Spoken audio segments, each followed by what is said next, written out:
नमस्कार। हम डिस्कस करेंगे price and output determination under perfect competition. पूर्ण प्रतियोगी बाजार में कीमत और उत्पादन की मात्रा का निर्धारण किस तरीके से होता है। Price and output determination under perfect competition. इससे पहले हम परफेक्ट कंपटीशन के बारे में पढ़ चुके हैं, कुछ बातें दोहरा लेते हैं। परफेक्ट कंपटीशन बाजार की वह अवस्था होती है जहां पे वस्तु के बहुत सारे विक्रेता और बहुत सारे क्रेता होते हैं, बहुत सारे खरीदने वाले होते हैं और बहुत सारे ही बेचने वाले होते हैं। कोई भी एक क्रेता या विक्रेता इतना बड़ा नहीं होता है कि वो बाजार को प्रभावित कर सके, और इस कारण से ना तो विक्रेता ही बाजार में प्रभावपूर्ण स्थिति में होता है, ना क्रेता। इसलिए जो बाजार की शक्तियां हैं वही बाजार की दिशा को निर्धारित करती हैं। In case of perfect competition the price of commodity is determined by the industry. और यही कारण है कि परफेक्ट कंपटीशन के केस में कोई फर्म कीमत तय नहीं कर सकती है, बल्कि इंडस्ट्री यानी कि बाजार, उद्योग स्वयं ही मार्केट की फोर्सेस के माध्यम से कीमत तय करता है। A firm has to accept the price prevailing in the market. और एक फर्म जो काम करती है मार्केट में यानी कि एक सेलर, उसको उसी कीमत पर सामान बेचना पड़ता है जो मार्केट में मौजूद है। Firm is a price taker and not price maker.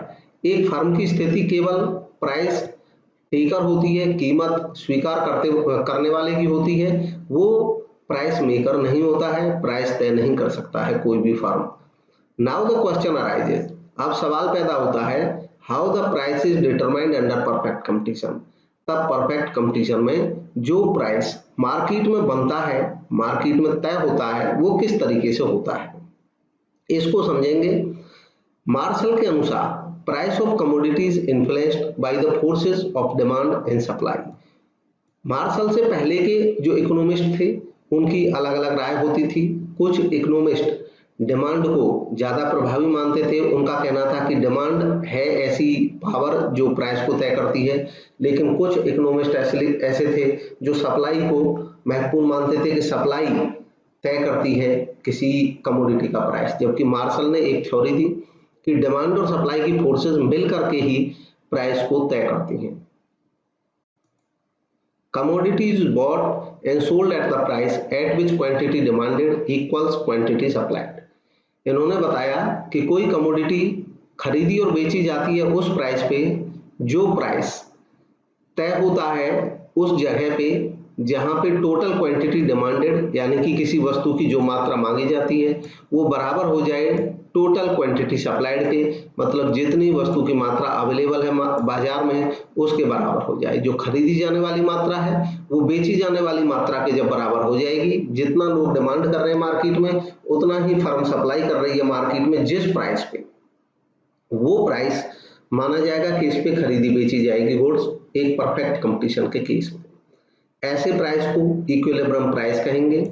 And quantity of goods which is bought and sold at this equilibrium price, और इस इक्विलिब्रियम प्राइस पे जो क्वांटिटी खरीदी और बेची जाएगी उसको इक्विलिब्रियम अकाउंट कहेंगे, ये अमाउंट कहेंगे इक्विलिब्रियम अमाउंट। अगर परफेक्ट कंपटीशन में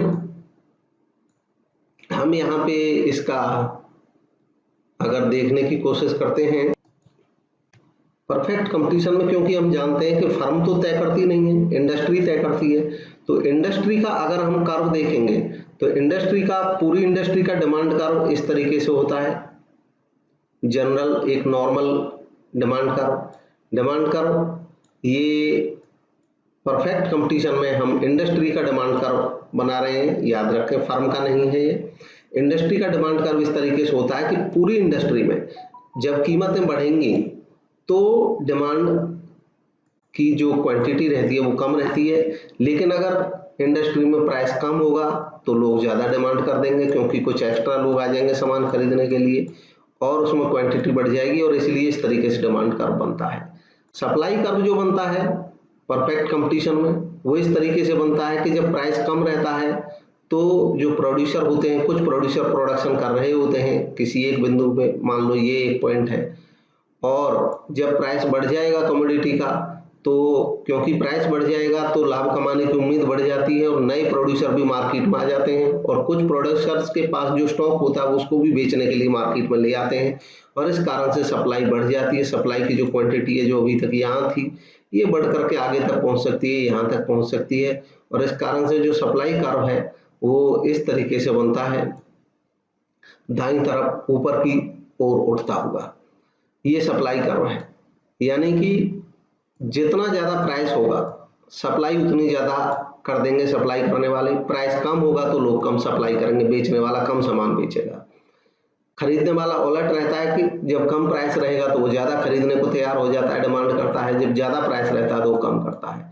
इस तरह डिमांड और सप्लाई की जो पावर से काम करती है।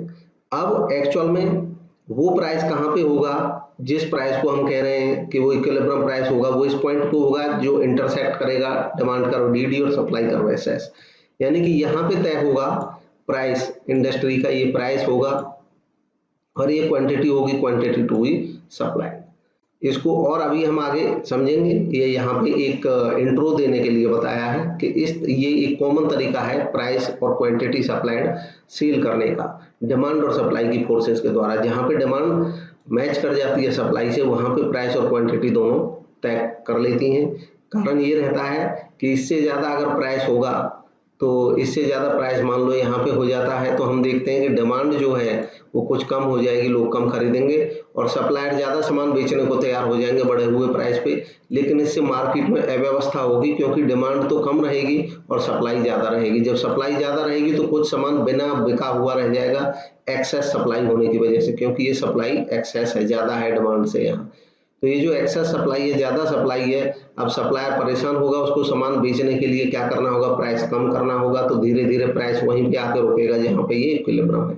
ठीक वैसे ही अगर किसी कारण से प्राइस कम हो जाता है तो खरीदने वाले ज्यादा डिमांड करने लगेंगे, लेकिन सप्लायर कुछ कम सामान रखेंगे मार्केट में, कम प्राइस पे वो कम बेचना चाहेंगे, और ऐसे के कारण से फिर से मार्केट में अव्यवस्था बनेगी, डिमांड ज्यादा हो जाएगी, एक्सेस डिमांड हो जाएगी। जब डिमांड जरूरत से ज्यादा हो जाएगी तो प्राइस बढ़ने लग जाएंगे और फिर से इक्विलिब्रियम प्राइस पे सेट होगा प्राइस। एट द इक्विलिब्रियम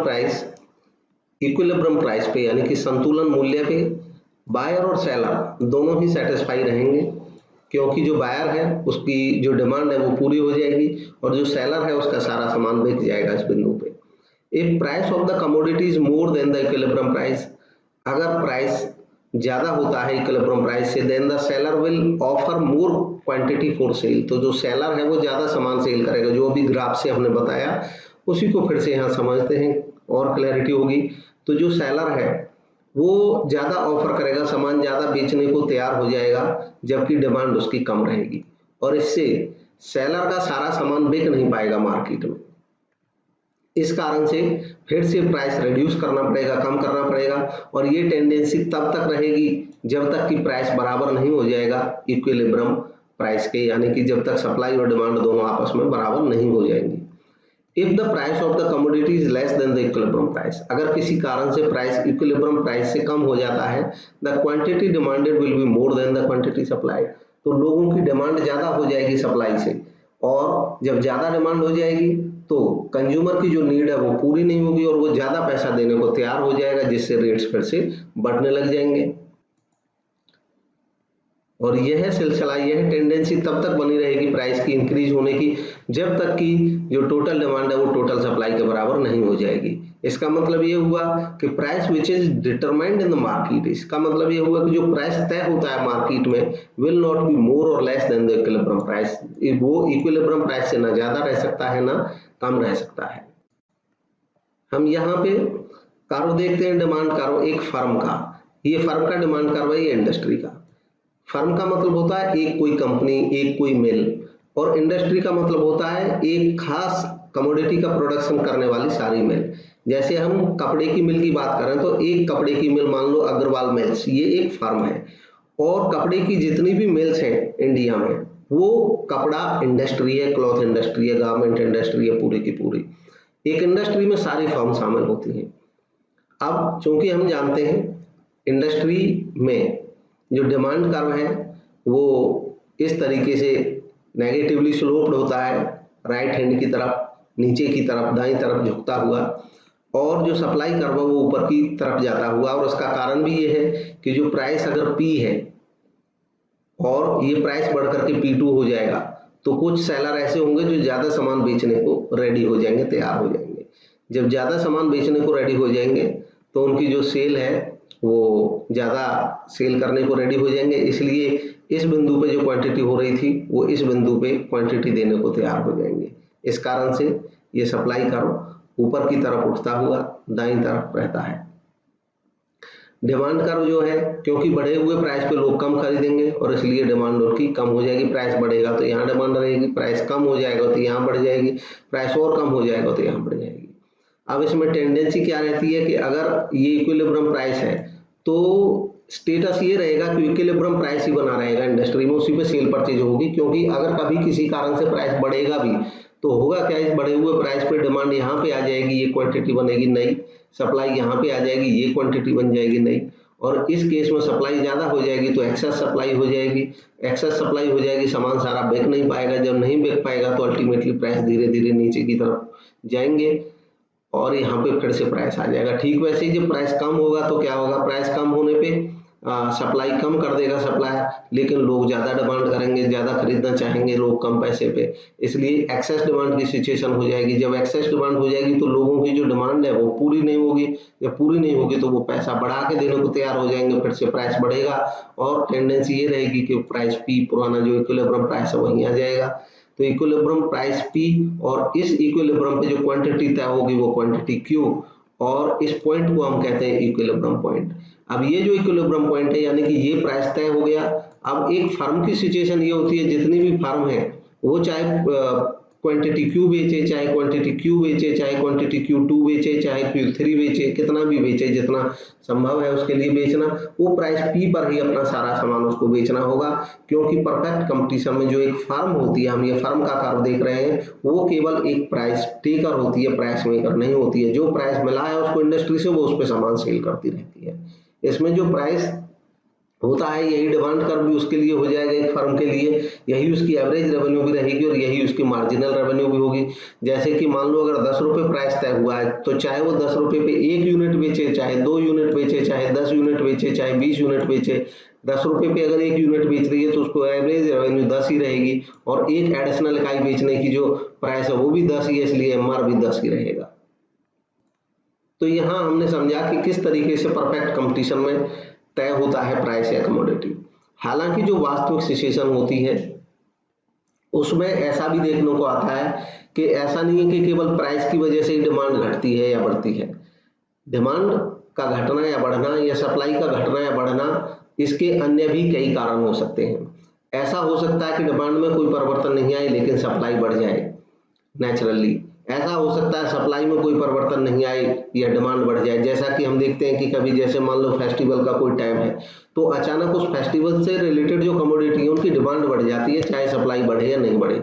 अगर सप्लाई एज इट इज रहेगी और डिमांड बढ़ जाएगी तो नेचुरली डिमांड ज़्यादा हो जाएगी और प्राइस बढ़ने शुरू हो जाएंगे। तो ये परिवर्तन पड़ता है प्राइस पे डिमांड और सप्लाई का। इसको भी हम थोड़ा समझेंगे। Equilibrium price will change if either the demand or the supply curve changes due to change in the demand or supply condition. Equilibrium price change हो जाएगा अगर डिमांड या सप्लाई चेंज होती है, परिवर्तन होती है, मतलब इंक्रीज होती है, बढ़ती है। अब चेंज होने में क्या है, अभी तक हम जो डिस्कस कर रहे थे हम एक ही डिमांड कर्व की बात कर रहे थे और एक ही डिमांड कर्व पे लोगों की जब डिमांड घटती बढ़ती है तो ये हम प्राइस के केवल रिलेशन को देखते हैं कि प्राइस बढ़ने से डिमांड का घट जाना और प्राइस कम होने से डिमांड का बढ़ जाना, ये केवल प्राइस का प्रभाव रहता है। और ये एक ही डिमांड कर्व पे जो होता है इसको हम एक्सटेंशन या कॉन्ट्रैक्शन ऑफ डिमांड कहते हैं। लेकिन एक्चुअल में जब डिमांड बढ़ जाएगी तो उसका मतलब ये होता है कि जो प्राइस है, जितना प्राइस अवेलेबल है, अगर उसी पे लोग ज्यादा डिमांड करने लग जाएं, ज्यादा खरीदने लग जाएं, मतलब 10 रुपये पे अगर कोई सामान मिल रहा था अभी भी 10 रुपये, कोई परिवर्तन नहीं आया, अचानक कोई ऐसा चेंज हुआ, मौसम बदल गया, लोगों का टेस्ट बदल गया, कोई फेस्टिवल आ गया, पॉपुलेशन ही बढ़ गई इलाके की, तो क्या होगा कि इसी प्राइस पे या लोगों की इनकम्स बढ़ गई तो सेम इसी प्राइस पे लोग ज्यादा मांगने लग जाएंगे, यानी कि पी प्राइस पे जो क्वांटिटी ये क्यू मांग रहे थे यही सब लोग इसी पी प्राइस पे, इसी 10 रुपीज के प्राइस पे ये क्वांटिटी ज्यादा मांगना शुरू कर देंगे और इनका जो पी और क्यू का जो मिलन है वो यहाँ पे होगा और इसलिए जो नया डिमांड कर्व है वो यहाँ पे बनेगा। मतलब ये डिमांड कर्व भी ऊपर की तरफ चला जाएगा। इसको कहते हैं shift in demand curve. Demand curve he shift कर जाएगा ऊपर की तरफ। ठीक वैसे ही अगर 10 रुपए प्राइस पे ही जो क्वांटिटी है लोगों की गिर जाए, किसी कारण से लोग खरीदना बंद कर दें, प्राइस सेम है हालांकि, लेकिन लोग कहें कि भाई नहीं अब हम उतना नहीं खरीदेंगे, जो क्यू क्वांटिटी अभी तक खरीद रहे थे हम Q1 खरीदेंगे। मान लो यहाँ पे नया वो तय हो जाए तो जो नया डिमांड कर्व बनेगा वो नीचे बनेगा और ये इसको डिमांड में हम डिक्रीज कहेंगे। तो ऐसे ही ठीक ऐसे ही प्राइस में भी होता है। तो क्या होगा, the change in demand is the result of change in income. अब चेंज इन डिमांड जो होती है उसका कारण होता है इनकम का परिवर्तन होना, टेस्ट का, प्रेफरेंसेस का और अन्य रिलेटेड कमोडिटीज का भी कारण हो सकता है। Similarly change in supply is the result of change in cost of production. ठीक वैसे ही हो सकता है डिमांड में कोई परिवर्तन नहीं हो, केवल सप्लाई में चेंज हो, और जो सप्लाई में चेंज होगा उसके अन्य कारण हो सकते हैं, कॉस्ट ऑफ प्रोडक्शन बढ़ जाए घट जाए। मान लो प्रोडक्शन की लागत कम हो जाती है तो प्रोड्यूसर ज्यादा सामान बनाने को रेडी हो जाता है, प्रोडक्शन की लागत बढ़ जाएगी तो वो कम सामान बनाता है। Change in the method of production, method of production के चेंज होने से भी, मान लो पहले सामान बनता था मैनुअल, लोग हाथों से बनाते थे, मशीनों से बनेगा तो नेचुरली वो ज्यादा सामान बन जाएगा, तो इस कारण से भी सप्लाई घट बढ़ जाती है। Change in demand and supply will shift the position of demand and supply curve, और जो चेंज होगा डिमांड या सप्लाई में वो उसको कर्व को ही शिफ्ट कर देगा। जैसे अभी हमने देखा था कि डिमांड कर्व ही शिफ्ट कर जाएगा तब हम उसको चेंज इन डिमांड बोलते हैं। ठीक वैसे ही मान लो ये सप्लाई कर्व है और ये सप्लाई अगर कम होती है तो ये सप्लाई कर्व भी शिफ्ट हो जाएगा, इस तरीके से हो जाएगा ये लेफ्ट तरफ, और अगर सप्लाई बढ़ेगी तो ये राइट की तरफ चला जाएगा, बढ़ जाएगा। Consequently, the equilibrium price is determined at the new position, और इसलिए जो equilibrium price है वो नई पोजीशन पे डिटरमाइन होगा। If the supply curve remain constant, अगर सप्लाई कर्व कांस्टेंट रहे मतलब उसमें कोई परिवर्तन नहीं आए, in increase in demand will shift the demand curve to the right and equilibrium price will increase।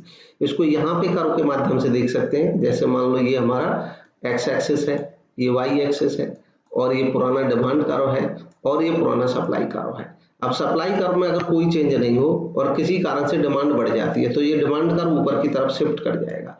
तो ये जो इक्विलिब्रियम पॉइंट था पहले, अब ये नया इक्विलिब्रियम पॉइंट यहाँ पे बन जाएगा, और यहाँ पे जो इक्विलिब्रियम पॉइंट बनेगा तो हम देखेंगे कि जो पहले प्राइस था उससे ये प्राइस ऊपर हो जाएगा, प्राइस बढ़ जाएगा और इसमें ये क्वांटिटी भी क्या हो जाएगी, बढ़ जाएगी। तो इस तरीके से हम देखेंगे प्राइस भी बढ़ जाएगा और क्वांटिटी भी बढ़ जाएगी। अब इसका बढ़ना ना बढ़ना इस पे डिपेंड करता है कि जो सप्लाई है उसमें कितना परिवर्तन होता है, जो डिमांड है उसमें कितना परिवर्तन होता है। ऑन द कॉन्ट्रेरी, इसके विपरीत, if demand decreases the demand curve will shift to left and equilibrium price will decrease. अगर डिमांड कम होती है तो डिमांड कर्व लेफ्ट की तरफ आएगा, नीचे की तरफ आएगा। जब लेफ्ट की तरफ आएगा तो सप्लाई कर्व और डिमांड कर्व यहाँ पे इंटरसेक्ट करेंगे, नया बिंदु होगा, ये नया इक्विलिब्रियम पॉइंट होगा, और यहाँ पे जो प्राइस होगा वो नया प्राइस होगा तय और ये नया क्वांटिटी होगा तय। तो इस तरीके से हमने देखा कि जब सप्लाई में कोई चेंज नहीं हो और केवल डिमांड में अगर चेंज हो तो डिमांड के बढ़ने से प्राइस बढ़ जाता है और डिमांड के कम होने से प्राइस घट जाता है। ये याद रखें कि हम परफेक्ट कंपटीशन की सिचुएशन में देख रहे हैं कि प्राइस कैसे तय होता है। Now if the demand for the commodity remains constant, अब हम देखेंगे अगर डिमांड कांस्टेंट रहती है, the increase in supply will cause the shift of supply curve to the right of the original supply curve, और केवल अगर सप्लाई इंक्रीज होगी तो सप्लाई कर्व शिफ्ट करेगा राइट की तरफ। The equilibrium price will fall, और इक्विलिब्रियम प्राइस कम हो जाएगा। If the demand for the commodity remain constant, फिर से अगर डिमांड कांस्टेंट है, डिमांड में कोई परिवर्तन नहीं है, तो decrease in supply will cause the shift of supply curve to the left of the original supply curve and the equilibrium price will increase. इसको हम फिर से इस कर्व के माध्यम से देखेंगे। एक कर्व यहाँ पे बनाते हैं, ये डिमांड कर्व है और मान के चलते हैं डिमांड कर्व में कोई चेंज नहीं होता है, ये सप्लाई कर्व है। अगर सप्लाई बढ़ेगी तो ये राइट की तरफ सप्लाई कर्व, नया सप्लाई कर्व यहाँ पे बनेगा, नया इक्विलिब्रियम पॉइंट यहाँ होगा और जो प्राइस है वो यहाँ होगा, यानी कि जो प्राइस है वो कम हो जाएगा। पहला प्राइस यहाँ था, पहला इक्विलिब्रियम पॉइंट यहाँ पे था और जो नई क्वांटिटी है वो ये तय होगी। तो याद रखें कि जब भी सप्लाई बढ़ेगी तो सप्लाई बढ़ने से प्राइस क्या हो जाएगा, कम हो जाएगा। अब देखेंगे कि अगर सप्लाई कम हो जाती है, अगर सप्लाई कम होगी तो सप्लाई कर्व लेफ्ट की तरफ जाएगा खिसक करके, और लेफ्ट की तरफ जब जाएगा तो ये नया इंटरसेक्शन पॉइंट बनेगा डिमांड और सप्लाई का। तो यहाँ पे जो प्राइस तय होगा वो पहले से ज्यादा होगा। मतलब अगर डिमांड में कोई परिवर्तन नहीं हो और सप्लाई कम हो जाए तो प्राइस बढ़ जाएगा। इसको हम ऐसे भी सोच सकते हैं कि मान लो बाजार में डिमांड में कोई परिवर्तन नहीं आए, लोग जितना खरीद रहे थे उतना ही खरीदे, लेकिन अचानक हम देखें कभी सप्लाई बढ़ जाए, जैसे फसल कटी तो अचानक फसल पहुंचती है मार्केट में, जब एक साथ फसल पहुंचती है तो सामान मार्केट में बहुत ज्यादा हो जाता है, तो नेचुरली उसके प्राइस गिरने लग जाते हैं। लेकिन मान लो कि किसी कारण जो सामान है उसकी सप्लाई गिर जाए और डिमांड में कोई परिवर्तन नहीं हो, सप्लाई अगर गिर जाए, सप्लाई कम हो जाए, अचानक कोई सिचुएशन ऐसी हो गई, मान लो फ्रूट्स आते थे, आम है, और मान लो आंधी आ जाए और जो आम है वो बहुत ज्यादा खराब हो जाए, तो मार्केट में कम आम पहुंचेंगे। जब कम आम पहुंचेंगे, कम सप्लाई पहुंचेगी तो क्या होगा, हम देखते हैं, नोटिस करते हैं कि जब कम सामान आता मार्केट में तो उसके रेट बढ़ जाते हैं, महंगा हो जाता है। तो ये इसका इम्पैक्ट पड़ता है। डिमांड और सप्लाई की फोर्सेस तय करती हैं मार्केट में प्राइस को मिल करके। अब हम देखेंगे, अभी तक हमने देखा डिमांड और सप्लाई की फोर्सेस तय करती हैं और केवल डिमांड में परिवर्तन होता है तो डिमांड के बढ़ने से प्राइस बढ़ जाता है, डिमांड के गिरने से प्राइस गिर जाता है। केवल सप्लाई में अगर परिवर्तन आता है तो सप्लाई के बढ़ने से प्राइस गिरता है और सप्लाई के कम होने से प्राइस बढ़ता है। अब हम देखेंगे क्या परफेक्ट कंपटीशन में जो प्राइस होता है उस पे टाइम का भी कोई प्रभाव पड़ता है, अवधि का भी कोई प्रभाव पड़ता है, influence of time element on the price determination, कीमत तय करने में। तो जी हाँ, टाइम का भी प्रभाव पड़ता है। टाइम मतलब समय की अवधि एक बाजार में। This is an important factor in the determination of price of commodity because when the demand of the commodity changes, जब डिमांड चेंज होगी कमोडिटी की तो supply can not B change in the same proportion. जब demand change होती है तो ऐसा आवश्यक नहीं है कि सप्लाई तुरंत चेंज हो जाए डिमांड के अनुसार। जैसे अगर डिमांड बढ़ गई तो जरूरी नहीं कि सप्लाई भी बढ़ जाएगी मार्केट में। It takes time to bring changes in the supply of the commodity. Supply के बढ़ने में समय लगता है और इस कारण से उस समय के आधार पर जब हम बांटते हैं तो time can be divided in the following categories. Previously हम शॉर्ट टर्म और लॉन्ग टर्म में स्टडी करते थे केवल डिमांड को, लेकिन जो मॉडर्न इकोनॉमिस्ट हैं वो 4 पीरियड बनाते हैं इसके। सबसे पहला market period. Market period is that period during which supply of commodity can not be changed. अब ये कोई ऐसा नहीं कि कोई फिक्स टाइम पीरियड इसका नहीं है। मार्केट पीरियड एक दिन का भी हो सकता है, एक हफ्ते का भी हो सकता है। इसको ऐसे समझेंगे कि मान लो मार्केट में अवेलेबल कोई सामान है, मेडिसिन है या कोई कपड़ा है या कोई फ्रूट्स है, कोई भी सामान है, और सेम डे अचानक किसी कारण से डिमांड बढ़ गई लोगों की, और जो सामान है वो ऐसा है कि वो अचानक बढ़ नहीं सकता है। ज्यादातर जो खराब होने वाले सामान होते हैं, हरी सब्जियां हैं, दूध है, इनकी डिमांड अगर एक दिन अचानक बढ़ जाए तो ये संभव नहीं है कि आज ही आज बहुत ज्यादा दूध बढ़ जाएगा मार्केट में। उसमें समय लगता है प्रोसेसिंग में, लाने में, करने में, उसकी एक लिमिट है। तो वह अवधि मार्केट पीरियड कह जाती है कि जब मार्केट में जितना सामान है उतना ही रहेगा, उससे बढ़ने वाला नहीं है। अगर हम आज की डेट में मार्केट में देखें कि डिमांड बढ़ गई तो लोगों के पास, मार्केट में सेलर्स के पास जितना सामान है उससे ज्यादा नहीं बढ़ा सकते हैं, वो उतना ही सामान है, तो नेचुरली डिमांड का प्रभाव ज्यादा रहेगा। It means supply can not be increased beyond the stock of the commodity, कि सप्लाई नहीं बढ़ाई जा सकती है, जो कमोडिटी है हमारे पास अभी स्टॉक में उससे ज्यादा हम नहीं बढ़ा सकते हैं। In case demand increases the supply can not be increase beyond the stock available, supply नहीं बढ़ाई जा सकती है। In market period supply of the commodity remain constant, market period में क्योंकि जो सप्लाई है वो कांस्टेंट रहती है। Therefore only demand plays a vital role in determining the price. अभी हमने देखा था कि जब हम देख रहे थे कि मार्केट पे में जो डिमांड है उसका प्रभाव ज्यादा पड़ता है प्राइस पे या सप्लाई का, तो हमने देखा था कि अगर सप्लाई में कोई परिवर्तन नहीं हो तो नेचुरली डिमांड का अकेले का प्रभाव रहेगा। तो इसलिए मार्केट पीरियड वो अवधि होती है समय की जिसमें सप्लाई को बढ़ाया या घटाया नहीं जा सकता है। उस केस में जो डिमांड है वो ही मेजर रोल प्ले करेगी। डिमांड बढ़ेगी तो प्राइस बढ़ जाएगा और डिमांड गिरेगी तो प्राइस गिर जाएगा, क्योंकि सप्लाई को हम कम ज्यादा कर ही नहीं सकते हैं मार्केट पीरियड में। नेक्स्ट है short period. Short period market period से थोड़ा बड़ा होता है। इसमें क्या होता है, short period is that period under which the supply can be adjusted to a limited extent. यहाँ पे एक निश्चित एक्सटेंट तक इसको एडजस्ट किया जा सकता है। Production can be increased only by changing the variable factor of production. हम जानते हैं कि जो शॉर्ट पीरियड है, समय की अवधि, उसमें कुछ फैक्टर्स ऐसे होते हैं प्रोडक्शन के जो वेरिएबल रहते हैं, जिनको हम वेरी कर सकते हैं, कम ज्यादा कर सकते हैं, लेकिन कुछ फिक्स्ड फैक्टर रहते हैं, उनको ना हम कम कर सकते हैं ना ज्यादा कर सकते हैं। तो अचानक मान लीजिए शॉर्ट टर्म में किसी चीज की डिमांड बढ़ती है, तो एक लिमिट तक हम जो वेरिएबल फैक्टर है इनको बढ़ा सकते हैं, यानी कि प्रोडक्शन को हम एक लिमिट तक बढ़ा सकते हैं, लेकिन वो लिमिट खत्म हो जाएगी, क्योंकि एक समय के बाद क्या होगा कि जो इनका कॉम्बिनेशन है फिक्स्ड फैक्टर का और वेरिएबल का, वो समाप्त हो जाएगा। उससे ज्यादा अगर हम बढ़ाएंगे, जैसे कि मान लो एक मशीन है और हमारे पास रॉ मटेरियल है, डिमांड बढ़ गई, मशीन से हम रॉ मटेरियल बना रहे हैं। मशीन को पहले हम 4 घंटे चलाते थे, रॉ मटेरियल यूज करते थे। अचानक डिमांड बढ़ी, हमने क्या किया, मशीन को हमने 24 घंटे चलाना शुरू कर दिया, रॉ मटेरियल बढ़ा दिया। लेकिन अब उससे और ज्यादा प्रोडक्शन चाहिए, तो मशीन को हम 24 घंटे से ज्यादा तो बढ़ा नहीं सकते हैं। हाँ, रॉ मटेरियल है हमारे पास बढ़ाने के लिए। मतलब एक ऐसा समय आएगा कि जब हमारा ये जो फिक्स्ड फैक्टर है, इसके काम ना करने की वजह से वेरिएबल फैक्टर के बढ़ने का भी कोई प्रभाव नहीं पड़ेगा, यानी कि एक लिमिट तक ही हम प्रोडक्शन बढ़ा पाएंगे शॉर्ट पीरियड में। तो क्योंकि एक लिमिट तक हम सप्लाई में परिवर्तन कर पाएंगे, लेकिन डिमांड में ज्यादा परिवर्तन रहेगा, तो यहाँ पे भी फिर से, क्योंकि सप्लाई चेंज तो हो सकती है, लेकिन उसकी एक लिमिट है, उस लिमिट से ज्यादा चेंज नहीं होगी। तो नेचुरली, क्योंकि डिमांड ज्यादा इन्फ्लुएंस में रहेगी यहाँ पे, तो डिमांड का ही ज्यादा प्रभाव रहेगा प्राइस पे। नेक्स्ट है लॉन्ग पीरियड।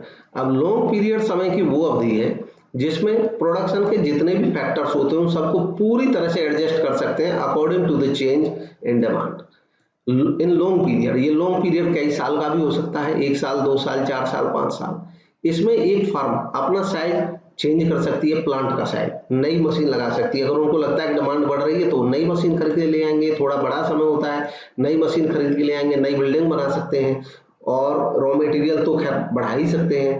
तो ये जितनी डिमांड है मार्केट में, उसके हिसाब से अपनी सप्लाई को ले आएंगे। जब डिमांड और सप्लाई दोनों फिर से एक जैसी हो जाएंगी, मतलब जितनी डिमांड बढ़ेगी उतनी सप्लाई बढ़ जाएगी, तो अब प्राइस पे जो असर पड़ेगा वो फिर से इन दोनों का बराबर असर होगा यहाँ पे प्राइस पे। और ऐसे केस में जो प्राइस की टेंडेंसी मिलती है वो इक्विलिब्रियम प्राइस की टेंडेंसी मिलती है, यानी कि जिसको हमने स्टडी किया था परफेक्ट कंपटीशन में।